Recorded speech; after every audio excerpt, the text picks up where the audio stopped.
জ্ঞানারামুলে গড়ে দাও মোদের জীবন, সুন্নতের পথে চালাও হে খোদা। জ্ঞানারামুলে গড়ে দাও মোদের জীবন, সুন্নতের পথে চালাও হে খোদা। আলহামদুলিল্লাহি রাব্বিল আলামিন ওয়াসসালাতু ওয়াসসালামু আলা সাইয়্যিদিল মুরসালিন, আম্মা বা'দ, ফাআউযু বিল্লাহি মিনাশ শাইতানির রাজীম। বিসমিল্লাহির রহমানির রহিম। আসসালাতু ওয়াসসালামু আলাইকা ইয়া রাসূলাল্লাহ, আসসালাতু ওয়াসসালামু আলাইকা ইয়া হাবিবাল্লাহ, আসসালাতু ওয়াসসালামু আলাইকা ইয়া নবিয়াল্লাহ ওয়া আলা আলিকা ওয়া আসহাবিকা ইয়া নূরাল্লাহ। মাদানী চ্যানেলের দর্শকবৃন্দ, কাছে কিংবা দূর থেকে, দেশ কিংবা প্রবাস থেকে যারাই আমাদের দেখছেন, সবাইকে জানাই একরাশ প্রীতি ও শুভেচ্ছা। আপনারা দেখছেন আপনাদের সকলের পছন্দনীয় অনুষ্ঠান ইলম ও ইবাদত। জি, এই অনুষ্ঠানে আমরা প্রতিনিয়তই এমন সব কিছু বিষয় নিয়ে আলোচনা করি যা আমাদের জন্য জানা ফরজ রয়েছে। আজও ইনশাল্লাহ এর ব্যত্যয় ঘটবে না। আজও চমৎকার একটি বিষয় নিয়েছি যা জানলে পরে আমাদের ইবাদত করা, বিশেষত নামাজ আদায় করা আরও সহজতর হবে এবং নামাজের প্রতি ইনশাল্লাহ আমরা উদ্বুদ্ধ হব। আসুন অনুষ্ঠানের শুরুতে দুরূদ শরীফের একটি ফজিলত শ্রবণ করে নিই। প্রিয় নবী রাসূল আরবি সাল্লাল্লাহু আলাইহি ওয়াসাল্লাম ইরশাদ করেছেন, মান সাল্লা আলাইয়া আও সাআলা লিয়াল ওয়াসিলাতা হাক্কাদা আলাইহি শাফাআতি ইয়াউমাল কিয়ামাতি। অর্থাৎ যে আমার প্রতি দুরূদ শরীফ পাঠ করবে অথবা আমার ওয়াসিলা নিয়ে দোয়া করবে, তার জন্য কিয়ামতের দিন আমার শাফাআত ওয়াজিব হয়ে যাবে। আসুন আমরাও অনুষ্ঠানের বরকতে একবার দুরূদ শরীফ পাঠ করে নিই। সল্লু আলাল হাবিব সাল্লাল্লাহু তাআলা আলা মুহাম্মদ সাল্লাল্লাহু আলাইহি ওয়াসাল্লাম। আজ আমরা যে বিষয়টি নিয়ে আলোচনা করব তা হচ্ছে নামাজের ওয়াক্ত। সুতরাং আজ আমরা আলোচনা করব নামাজ সময়ের মধ্যে আদায় করতে হবে। নামাজ আদায় করার জন্য সময় হওয়াটা জরুরি। আর নামাজের অন্যতম একটি শর্ত হচ্ছে ওয়াক্ত মতো নামাজ আদায় করা। নামাজ এর সময় হলে পরে বান্দার উপর নামাজ ফরজ হয়। যেমন জোহরের নামাজের সময় এখনো হয়নি, সুতরাং আপনার জন্য জোহরের নামাজ আদায় করা ফরজ নয়। ফজরের নামাজের সময় এখনো হয়নি, তো আপনার জন্য ফজরের নামাজ আদায় করা ফরজ নয়। অর্থাৎ সময় হলে পরে অতঃপর সেই সময়ের মধ্যে যে নামাজটা আদায় করা আমাদের জন্য আল্লাহ তাআলা আবশ্যক করেছেন সেটা ফরজ হবে। সময়ের সাথে বেঁধে দেওয়া হয়েছে এই ইবাদতটাকে। আল্লাহু আকবার কবীর। আর এই বিষয়ে জানব যে কোরআনে পাকের মধ্যে আল্লাহ পাক এই বিষয়ে কি ইরশাদ করেছেন। আল্লাহ পাক কোরআনে পাকের মধ্যে ইরশাদ করছেন, বিসমিল্লাহির রহমানির রহিম, ফাইদা কদাইতুমুস সালাতা ফাযকুরুল্লাহা কিয়ামান ওয়া কুউদান ওয়া আলা জুনুবিকুম ফাইদা তুমা'নানতুম ফাআকিমুস সালাহ ইন্নাস সালাতা কানাত আলাল মুমিনিনা কিতাবাম মাওকুতা। অর্থাৎ যখন তোমরা নামাজ সম্পন্ন করবে তখন আল্লাহ তাআলার জিকির করো দাঁড়িয়ে, বসে অথবা শুয়ে। ফাইদা তুমা'নানতুম ফাআকিমুস সালাহ। এখন আবার আল্লাহ তাআলা আরেক বিধান বলছেন, যখন তোমরা প্রশান্তি অবস্থায় থাকবে, যখন বিপদের কোনো আশঙ্কা নেই, তো তখন তোমরা কি করবে? নামাজ কায়েম করবে। অতঃপর আল্লাহ তাআলা নামাজ যে আমাদেরকে সময় মতোই পড়তে হবে, সময়ের নামাজ সময়ে আদায় করতে হবে, সে বিষয়ে আদেশ করেছেন ইন্নাস সালাতা কানাত আলাল মুমিনিনা কিতাবাম মাওকুতা। নিশ্চয় নামাজ মুমিনের উপর নির্ধারিত সময়ে আবশ্যক করা হয়েছে। নির্ধারিত সময়ের মধ্যে এই বিষয়টি আল্লাহ পাক আমাদেরকে জুড়ে দিয়েছেন। আমরা চাইলেই যে আমি ফজরে নামাজ ইচ্ছা করছে পড়ব না, আমি ইশার সময় একদম দিনের সকল নামাজ পড়ে নিব, এমনটা নয়। এমনটা কিন্তু করা যাবে না।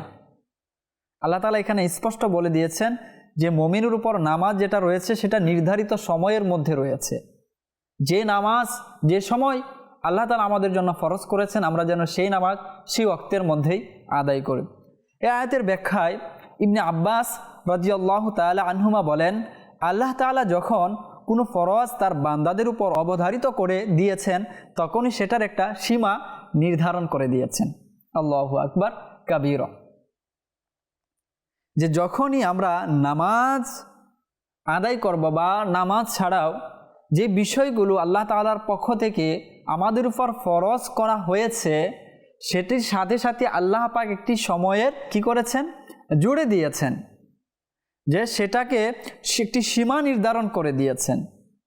তারপর যারা সেটা করতে সক্ষম হবে না তাদেরকে ভিন্ন পথও বাতলে দিয়েছেন। আমরা যদি দেখি যে রমজান মাস আমাদের চলছে, তো এই উদাহরণটা ইবনে আব্বাস রাদিয়াল্লাহু তাআলা আনহুর এই যে উদাহরণটা রয়েছে সেটা আমরা রমজানের মাধ্যমে আমরা আরও স্পষ্টভাবে বুঝতে পারি।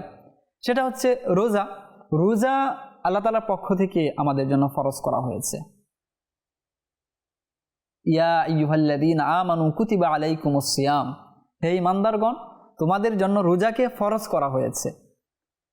অতঃপর আল্লাহ পাক এই রোজা কখন থেকে কখন আমাদেরকে আদায় করতে হবে সেটা আমাদেরকে বলে দিয়েছেন স্পষ্টভাবে, সুবে সাদেক থেকে নিয়ে সেই সূর্য অস্ত যাওয়া পর্যন্ত। তো এইটাও আল্লাহ তাআলার পক্ষ থেকে একটি ফরজ বিধান এবং এটাওকে কি করেছেন, সীমা আমাদের জন্য নির্ধারণ করে দিয়েছেন। আচ্ছা, এখন এই রোজা যদি কেউ পালন করতে সক্ষম না হয়, কেউ হয়তো অসুস্থ আছে বা সফরের মধ্যে আছে, তার জন্য কি, তো আল্লাহ তাআলা তার জন্য সহজ করে দিয়েছেন। সে চাইলে অন্যদিন যখন তার জন্য সহজ হয় সে এই রোজাটা অন্যদিন আদায় করে দিবে। তো এটাই ইবনে আব্বাস রাদিয়াল্লাহু তাআলা আনহু বলছেন যে তারপর যারা সেটা করতে সক্ষম হবে না তাদেরকে ভিন্ন পথও আল্লাহ তাআলা বাতলে দিয়েছেন। সুতরাং নামাজটাকে আমাদেরকে কি করতে হবে, সময়ের মধ্যে আদায় করতে হবে।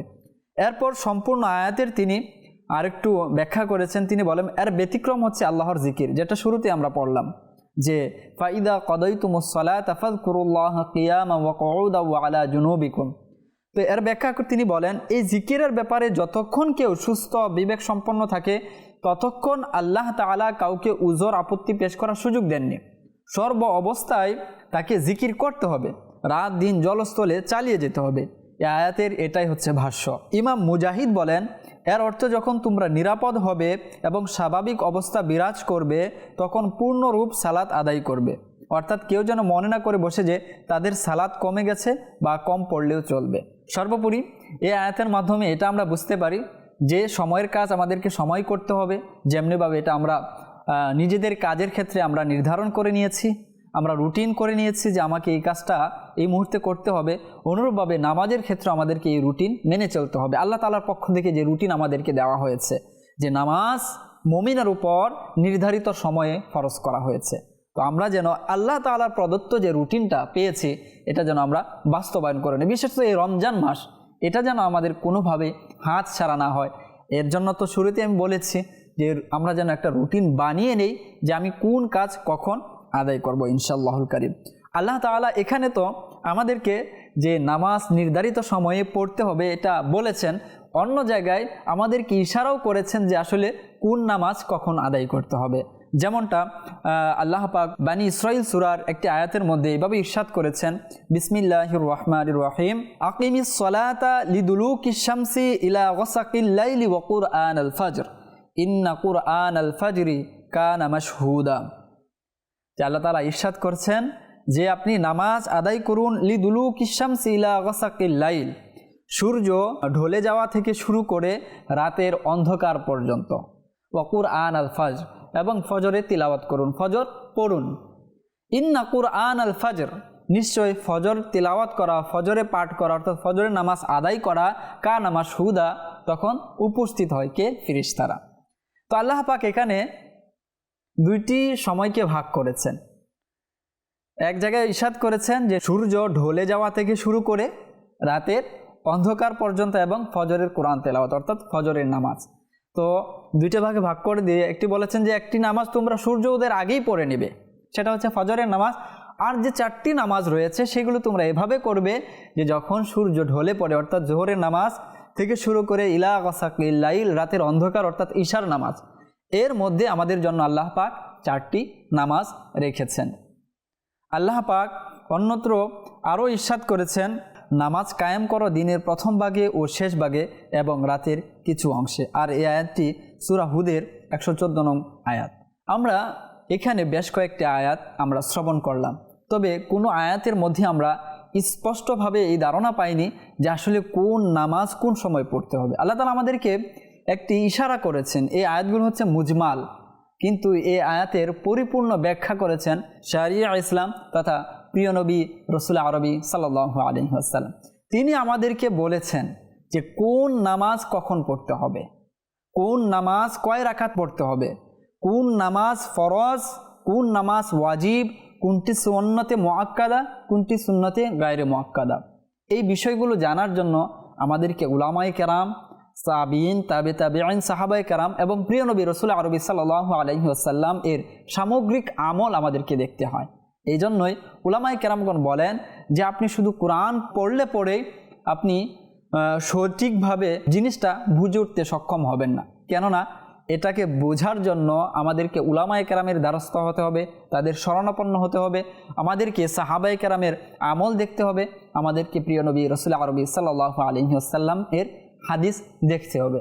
যদি এই আয়াতগুলো যে রয়েছে এইগুলোই যদি বলা হয় যে এখানে তো নামাজের সময়ের ব্যাপারে একটি ইশারা দেওয়া হয়েছে, আপনি হাদিস, সাহাবায়ে কেরামের যে আমল রয়েছে, তাবিঈনের যে আমল রয়েছে, এগুলো বাদ দিয়ে এখান থেকে আমাদেরকে নামাজের সঠিক ওয়াক্তটি বলে দিন, কোন ওয়াক্তে কত রাকাত আমরা নামাজ আদায় করব আপনি বলে দিন, তাহলে হয়তো কারো পক্ষে এটি সম্ভব নয়। এই জন্য আমাদেরকে হাদিসের দ্বারস্থ হতে হয়। তো আমরা যে হাদিসের মধ্যে যে কোন নামাজ মূলত কোন সময় পড়তে হবে সেই বিষয়টি ইনশাল্লাহ আরও বিস্তারিতভাবে জানব। অন্যত্র আল্লাহ পাক আরও একটি নামাজের কথা আমাদেরকে ইরশাদ করেছেন, যেই নামাজটাকে আমাদেরকে যথাযথ হিফাজতের কথা বলেছেন। যেমনটা আল্লাহ তাআলা ইরশাদ করেছেন, হাফিদু আলাস সালাওয়াতি ওয়াস সালাতিল উসতা, যে তোমরা নামাজগুলোকে হেফাজত করো, বিশেষত যে মধ্যভাগের যে নামাজ রয়েছে সেই নামাজের। তো এখানে আল্লাহ পাক আমাদেরকে নামাজগুলোর হিফাজতের কথা বলেছেন, বিশেষত মধ্যভাগের নামাজ। তো নামাজগুলো হিফাজতের অর্থ কি? এর অন্যতম একটি অর্থ হচ্ছে এটাই যে যে নামাজ যে ওক্তে ফরজ হয়েছে আমরা যেন সেই ওক্তে আদায় করে ফেলি। আর বিশেষত মধ্যভাগের যে নামাজ রয়েছে সেটি হচ্ছে আসরের নামাজ। সেটি আসরের নামাজ কিভাবে? হযরত আলী রাদিয়াল্লাহু তাআলা আনহু তিনি বর্ণনা করেন যে আমাদের মধ্যে এই বিষয়টা ধারণা ছিল যে হয়তো ফজরের নামাজকে এখানে বোঝানো হয়েছে, কিন্তু না। যখন আমরা এক যুদ্ধে অংশগ্রহণ করলাম তখন হুজুর সাল্লাল্লাহু আলাইহি ওয়াসাল্লাম বললেন যে আমাদের থেকে সলাতে উস্তা ছুটে গেছে।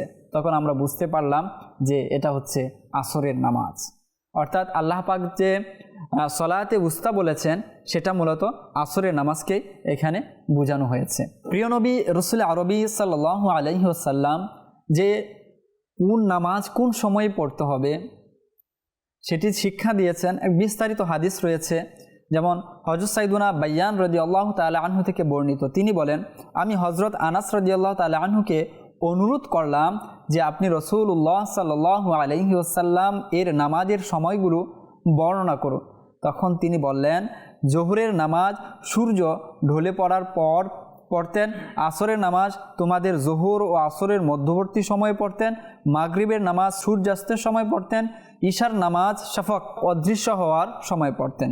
অর্থাৎ শুভ্রতা যখন অদৃশ্য হয়ে যেত তখন হুজুর সাল্লাল্লাহু আলাইহি ওয়াসাল্লাম ঈশারের নামাজ আদায় করতেন। তো এখানে আমরা সংক্ষিপ্তভাবে জানতে পারি যে আমরা কোন নামাজ কোন সময় পড়ব। জোহরের নামাজ সূর্য যখন ঢলে পড়ে তখন আমরা আদায় করব। আসরের নামাজ যে ছায়া রয়েছে সেটার প্রত্যেক জিনিসের ছায়া তার সমপরিমাণ হওয়ার পর হুজুর সাল্লাল্লাহু আলাইহি ওয়াসাল্লাম নামাজ আদায় করতেন। মাগরিবের নামাজ সূর্যাস্তের পর আদায় করে নিতেন এবং ঈশারের নামাজ শাফাক তত শুভ্রতা যে ছিল, যখন মাগরিবের লালিমা দেখা দেয় তখন এর পরে এক ধরনের শুভ্রতা আকাশের মধ্যে দেখা যায়। তো সেটা যখন চলে যেত, অদৃশ্য হয়ে যেত, তখন হুজুর সাল্লাল্লাহু আলাইহি ওয়াসাল্লাম ঈশারের নামাজ আদায় করতেন। আমরা বিস্তারিতভাবে যে কোন নামাজ কোন সময় আদায় করা মুস্তাহাব এই বিষয়ে স্বতন্ত্রভাবে একটি এপিসোডে আলোচনা করব যে কোন নামাজ কোন সময় আদায় করা মুস্তাহাব। কেননা নামাজ এত বড় একটি গুরুত্বপূর্ণ ইবাদত এবং হুজুর সাল্লাল্লাহু আলাইহি ওয়াসাল্লাম কোন নামাজ কোন সময় আদায় করেছেন সেটা আমাদের জন্য জানা অপরিহার্য। যে হুজুর সাল্লাল্লাহু আলাইহি ওয়াসাল্লাম কে ভালোবাসা, তিনি যেভাবে করেছেন, যে কাজ যে সময় করেছেন সেটাও কিন্তু একটি সম্মানের বিষয়, একটি আদবের বিষয়, একটি সুন্নার বিষয়। আমরা সেই বিষয়টা ইনশাল্লাহ বিস্তারিতভাবে আলোচনা করব। অপর এক হাদিস হুজুর সাল্লাল্লাহু আলাইহি ওয়াসাল্লাম আরও ডিটেলস এই বিষয়টি বলেছেন যে কোন নামাজ কোন সময় আমাদেরকে আদায় করতে হবে। বিশেষত নামাজের যে ওয়াক্তের সাথে যে নামাজ আদায় করার যে বিষয়টি রয়েছে সেটি আমরা এই হাদিসের মাধ্যমে আরও বিস্তারিত জানতে পারি। যেমন হযরত জাবির ইবনে আব্দুল্লাহ রাদিয়াল্লাহু তাআলা আনহু বলেন, এক ব্যক্তি রাসূলুল্লাহ সাল্লাল্লাহু আলাইহি ওয়াসাল্লামের কাছে নামাজের সময়সমূহ সম্পর্কে প্রশ্ন করলেন। তখন সূর্য ঢলে পড়লে বিলাল রাদিয়াল্লাহু আনহু জোহরের আজান দিলেন। এরপর নবী করিম সাল্লাল্লাহু আলাইহি ওয়াসাল্লাম তাকে ইকামতের নির্দেশ দিলেন। তিনি ইকামত বললেন এবং নবী করিম সাল্লাল্লাহু আলাইহি ওয়াসাল্লাম নামাজ আদায় করলেন। তিনি আসরের আজান দিলেন। যখন আমরা ধারণা করলাম যে মানুষের ছায়া তার দেহের চেয়ে লম্বা হয়ে গেছে, এরপর নবী করিম সাল্লাল্লাহু আলাইহি ওয়াসাল্লাম তাকে ইকামতের নির্দেশ দিলেন। তিনি ইকামত বললেন এবং নবী করিম সাল্লাল্লাহু আলাইহি ওয়াসাল্লাম আসরের নামাজ পড়লেন। তারপর সূর্য ডুবে গেল, তিনি মাগরিবের আজান দিলেন। নবী করিম সাল্লাল্লাহু আলাইহি ওয়াসাল্লাম তাকে ইকামতের আদেশ দিলেন। তিনি ইকামত বললেন এবং নবী করিম সাল্লাল্লাহু আলাইহি ওয়াসাল্লাম মাগরিবের নামাজ আদায় করলেন। তারপর ইশার আজান দেওয়া হলো। যখন দিনের লাল আভা অদৃশ্য হয়ে গেল, নবী করিম সাল্লাল্লাহু আলাইহি ওয়াসাল্লাম তাকে ইকামতের আদেশ দিলেন। তিনি ইকামত বললেন এবং রাসূলুল্লাহ সাল্লাল্লাহু আলাইহি ওয়াসাল্লাম ইশার নামাজ আদায় করলেন। তারপর ফজরের আজান দেওয়া হলো। এরপর নবী করিম সাল্লাল্লাহু আলাইহি ওয়াসাল্লাম তাকে ইকামতের নির্দেশ দিলেন। তিনি ইকামত বললেন এবং নবী করিম সাল্লাল্লাহু আলাইহি ওয়াসাল্লাম ফজরের নামাজ পড়লেন। পরের দিন বিলাল রাদিয়াল্লাহু তাআলা আনহু সূর্য ডলে পড়ার সঙ্গে সঙ্গে জোহরের আজান দিলেন। নবী করিম সাল্লাল্লাহু আলাইহি ওয়াসাল্লাম এত দেরি করলেন যে প্রতিটি বস্তু তার সমান ছায়া ধারণ করল। তারপর তিনি ইকামতের আদেশ দিলেন, ইকামত বলা হলো এবং তিনি নামাজ পড়ালেন। পরে তিনি আসরের আজান দিলেন। নবী করিম সাল্লাল্লাহু আলাইহি ওয়াসাল্লাম এত দেরি করলেন যে প্রতিটি বস্তু তার দ্বিগুণ পরিমাণ ছায়া ধারণ করল। এরপর তিনি ইকামতের আদেশ দিলেন, ইকামত হলো এবং তিনি নামাজ আদায় করলেন। তারপর ইশার আজান দেওয়া হলো। যখন শাফাক সম্পূর্ণভাবে অদৃশ্য হলো, এরপর আমরা ঘুমালাম, আবার জেগে উঠলাম, এরকম বহুবার হলো। তারপর রাসূলুল্লাহ সাল্লাল্লাহু আলাইহি ওয়াসাল্লাম আমাদের কাছে এলেন এবং বললেন, তোমাদের ছাড়া আর কেউ এই নামাজের অপেক্ষা করছে না, তাই তোমরা যতক্ষণ নামাজের অপেক্ষায় থাকো ততক্ষণ নামাজেই গণ্য হবে। যদি আমি ভয় না করতাম যে দেরি করার আদেশ দিয়ে আমার উম্মতকে কষ্টে ফেলবো, তাহলে আমি এই নামাজ অর্ধরাত্রির নিকট পর্যন্ত দেরি করার নির্দেশ দিতাম। পরে ফজরের আজান দেওয়া হলো। নবী করিম সাল্লাল্লাহু আলাইহি ওয়াসাল্লাম এত দেরি করলেন যে সূর্য উদিত হওয়ার নিকটবর্তী হয়ে গেল। তারপর তিনি নামাজ আদায় করলেন। এই দুই সময়ের মধ্যে এই হাদিসটি তাবারানী বর্ণনা করেছেন। তো এখানে হুজুর সাল্লাল্লাহু আলাইহি ওয়াসাল্লামের দুইটি নামাজের আমরা নিয়ম দেখতে পাই যে হুজুর সাল্লাল্লাহু আলাইহি ওয়াসাল্লাম দুইভাবে নামাজ আদায় করেছেন। তো উলামায়ে কেরামগণ বলেন যে প্রথমটি যে রয়েছে এর চেয়ে দ্বিতীয়টি হচ্ছে উত্তম। এর তো যদি আমরা বাস্তবিক লজিক দেখি তো সেক্ষেত্রেও দেখব যে আমাদেরও দ্বিতীয়টির উপরে আমল করা উচিত। কেননা যখন কোনো ব্যক্তি প্রথম আমল করে এবং দ্বিতীয় আমল করে তাহলে দ্বিতীয় আমলটি গ্রহণযোগ্য হয়। যখন কোনো এক ব্যক্তি আপনাকে প্রথমে এক আদেশ দিবে এবং দ্বিতীয়তে আরেক আদেশ দিবে তাহলে দ্বিতীয়টি বলবৎ থাকে, এটা আমরা সবাই বুঝি। তো অনুরূপভাবে হুজুর সাল্লাল্লাহু আলাইহি ওয়াসাল্লাম যে এখানে নামাজের একটি নির্দেশনা আমাদেরকে দিয়েছেন, কোন নামাজ কখন আদায় করতে হবে এবং কোন নামাজের ওয়াক্ত কি রয়েছে আমরা দেখতে পাই। তো দ্বিতীয় যে ওয়াক্তটি রয়েছে এখানে বর্ণিত হয়েছে, আমাদেরকে সেটি গ্রহণ করা উচিত। তো যেমনিভাবে দুনিয়াবি যে উদাহরণ রয়েছে বলা হলো, তো সেই উদাহরণের পরিপ্রেক্ষিতেও যদি বলি তাহলে দ্বিতীয়টি আমল করা উচিত। এবং আমরা এও জানি যে প্রথম আমল দ্বিতীয়টির মাধ্যমে রহিত হয়ে যায়। প্রথমটি হচ্ছে মানসুখ, দ্বিতীয়টি হচ্ছে নাসিখ। তো হুজুর সাল্লাল্লাহু আলাইহি ওয়াসাল্লাম এখানে যে দ্বিতীয় আমল করেছেন তো সেটি মূলত হচ্ছে নাসিখ আর প্রথমটি হচ্ছে মানসুখ। দ্বিতীয়টি হুজুর সাল্লাল্লাহু আলাইহি ওয়াসাল্লামের প্রথম আমলকে মানসুখ করে দিয়েছে, রহিত করে দিয়েছে। তো এইভাবে যদি আমরা এই হাদিসটাকে একটু বোঝার চেষ্টা করি তাহলে আমরা বুঝতে পারবো তো হুজুর সাল্লাল্লাহু আলাইহি ওয়াসাল্লাম নামাজের যে দ্বিতীয় সময়টা আমাদেরকে বলেছেন, যে শিডিউলটা আমাদেরকে দিয়েছেন, সেই শিডিউল অনুযায়ী আমাদেরকে চলা উচিত। আল্লাহ পাক আমাদেরকে বোঝার তৌফিক দান করুন। নামাজের যে সময়সীমা রয়েছে আমরা কুরআন ও হাদিস থেকে জানলাম। আমির আহলে সুন্নাত দামাত বারকাতুহুমুল আলিয়া খুবই সহজভাবে আমাদেরকে এই সময়সীমাটা তুলে ধরেছেন নামাজের আহকাম এই গ্রন্থের মধ্যে। আমরা যদি কিতাবটি অধ্যয়ন করি তো সেখানে দেখতে পারবো যে আসলে সেখানে কি কি গুরুত্বপূর্ণ মাসালা দেওয়া হয়েছে। তন্মধ্য হতে ইনশাল্লাহ আমরা চেষ্টা করব দুই একটি এখানে আলোচনা করার। সময়সীমা আসলে কাকে বলে? সময়সীমা অর্থাৎ হচ্ছে যে ওয়াক্তে নামাজ আদায় করবেন সেটার সময় হওয়া হচ্ছে আবশ্যক।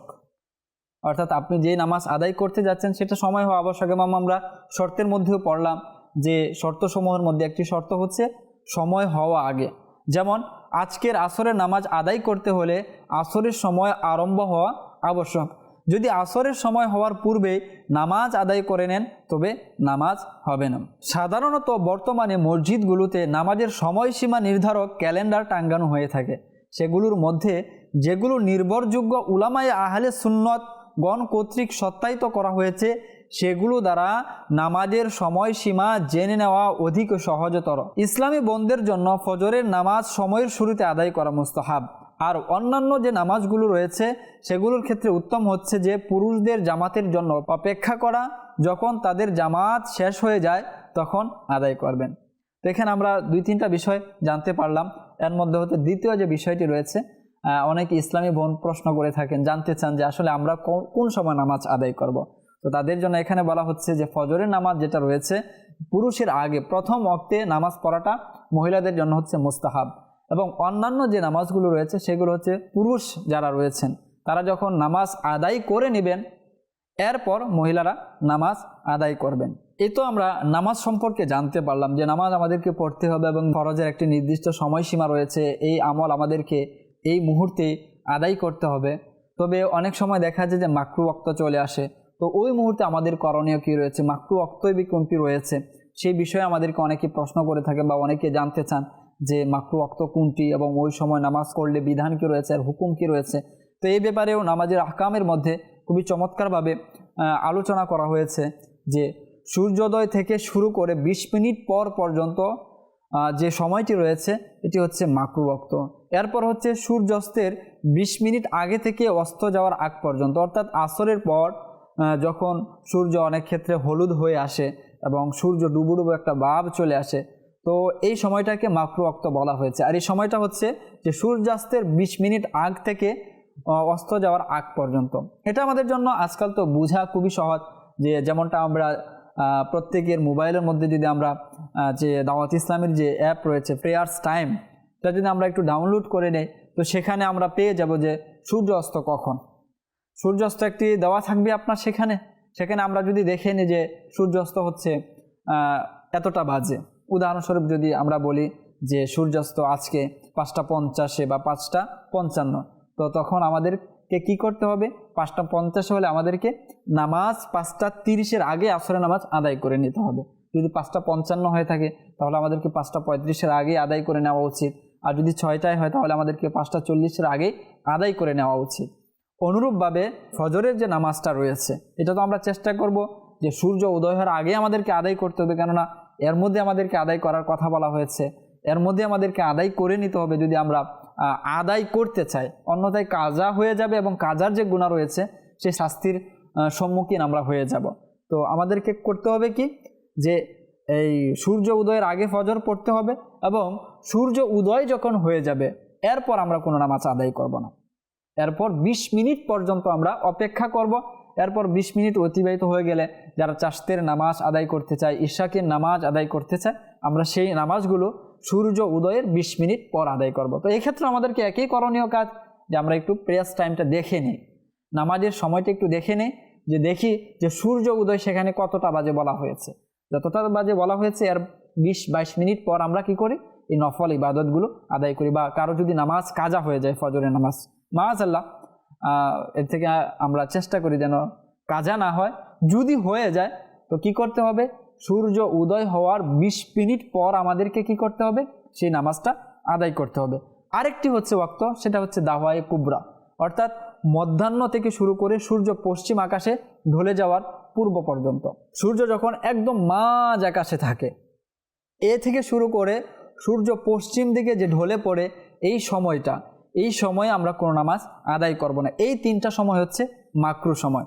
এখন অনেক সময় দেখা যায় যে নামাজ তো আদায় করছি, নামাজরত অবস্থায় মাকরু ওয়াক্ত চলে এসেছে, তো ওই মুহূর্তে আমাদের করণীয় কি রয়েছে, তো সে বিষয়েও নামাজের আহকামের মধ্যে আমাদেরকে খুবই চমৎকারভাবে দিক নির্দেশনা দেওয়া হয়েছে। যে বলা হয়েছে সূর্যাস্তের কমপক্ষে 20 মিনিট পূর্বে আসরের নামাজের সালাম ফিরিয়ে নেওয়া উচিত। যেমন আমার আকা আলা হজরত ইমাম আহমদ রাজা খান বলেন, আসরের নামাজ যতই দেরিতে পড়া হয় ততই উত্তম, তবে মাকরু সময় আসার পূর্বেই যেন আদায় করে নেওয়া হয়। অতঃপর সে যদি সতর্কতা অবলম্বন করে এবং নামাজ দীর্ঘায়িত করার ফলে নামাজের মধ্যভাগে মাকরু ওয়াক্ত এসে যায়, তারপরেও কোনো অসুবিধা নেই, নামাজ হয়ে যাবে, নামাজটা আদায় হয়ে যাবে। কিন্তু আমাদেরকে এই ক্ষেত্রে সতর্কতা অবলম্বন করতে হবে।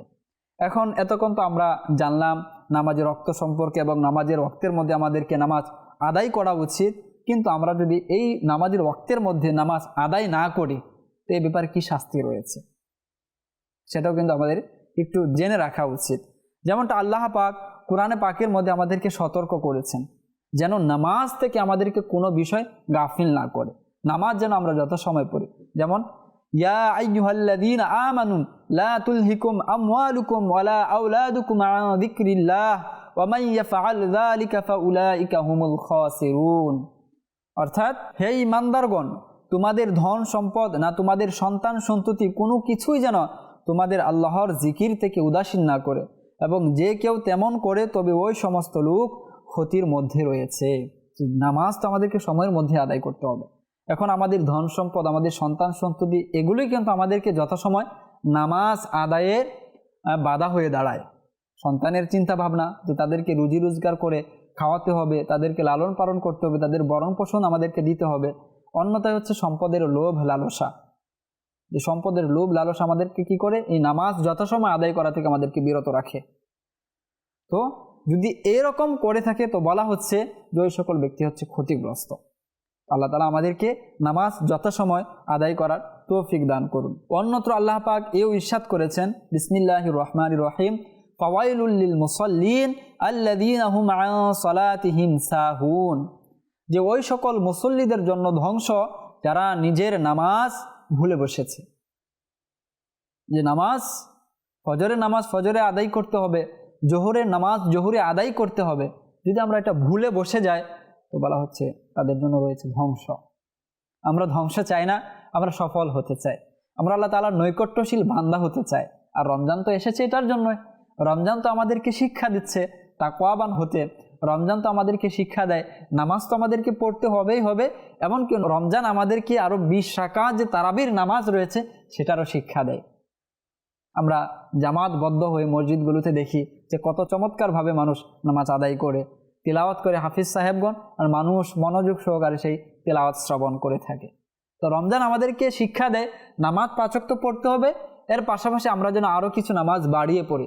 তো রমজানের শিক্ষাটা যদি আমরা ধারণ করি, লালন করি, তাহলে আশা করা যায় যে 5 ওয়াক্ত নামাজ যে যথাসময় আমাদেরকে আদায় করতে বলা হয়েছে সেটাও করতে আমরা সক্ষম হব, এবং পাশাপাশি আরও বাড়তি কিছু নামাজও আমরা আদায় করতে সক্ষম হয়ে যাব। হুজুর সাল্লাল্লাহু আলাইহি ওয়াসাল্লাম ইরশাদ করেন যে, আব্দুল্লাহ ইবনে মাসউদ রাদিয়াল্লাহু তাআলা আনহু বলেন, আমি রাসূলুল্লাহ সাল্লাল্লাহু আলাইহি ওয়াসাল্লামকে জিজ্ঞাসা করেছিলাম কোন আমলটি আল্লাহর নিকট সর্বাধিক প্রিয়। তিনি উত্তরে বলেছিলেন যথাসময়ে নামাজ আদায় করা। তারপর তিনি জানতে চাইলেন তারপর কি? তিনি বলেন বাবা মায়ের সাথে ন্যায়নিষ্ঠ আচরণ করা। আবারও জিজ্ঞাসা করলেন তারপর কি? তিনি বললেন আল্লাহর রাস্তায় জিহাদ করা।